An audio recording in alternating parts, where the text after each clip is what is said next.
Welcome to another edition of Frankly Green Bay, brought to you by Baumeister.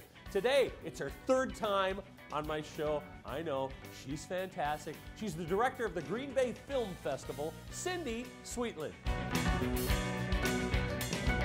I can't believe it, Cyndee Sweetland, 3 times you've been on this program. Well, it happens every year, the Green Bay Film Festival, and we want to talk about it. Now, let's talk about the history, first of all, of the Green Bay Film Festival, Cyndee. So this is our 8th year. Yep. And we started it 8 years ago so that we could rather educate our community on independent film and offer our Wisconsin filmmakers more opportunity to be seen.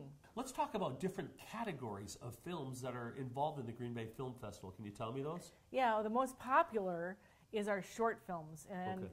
Short films are become very popular all around the world, and we get an enormous amount of short films. We also have documentaries, feature-length films, children's films, animated films.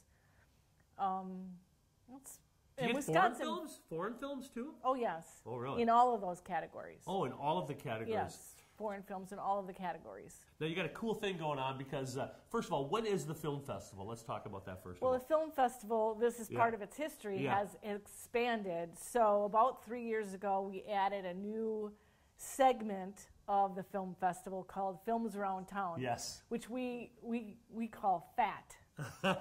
So it's we're fattening up the film festival. Okay.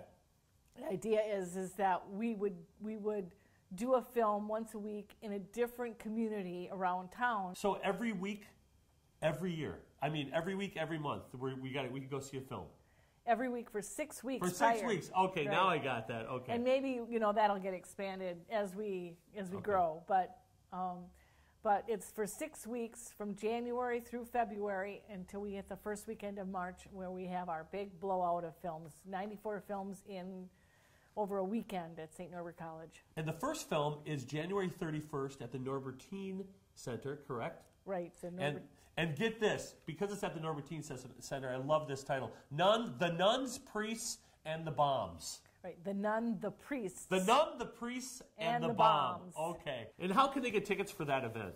So all they have to do is come to the event. We have tickets at the door. Okay. So single tickets are only $7, and you can get them right at the event, any of our events, right at the door.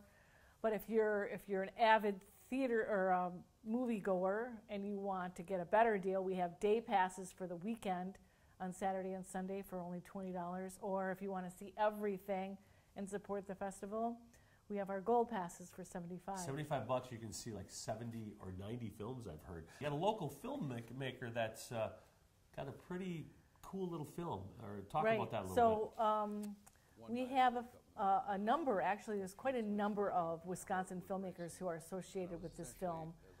It's called Light in the Darkness, and it's a documentary on PTSD. Mm-hmm. And they have a large number of people talking about the PTSD causes. There's a variety. It's not just war that will bring somebody to have this illness. Well, thank you so much, Cyndee, for joining me. Hey, come back next year for the 4th time? Sure. All right, join us next week as we bring you another creative person from northeastern Wisconsin.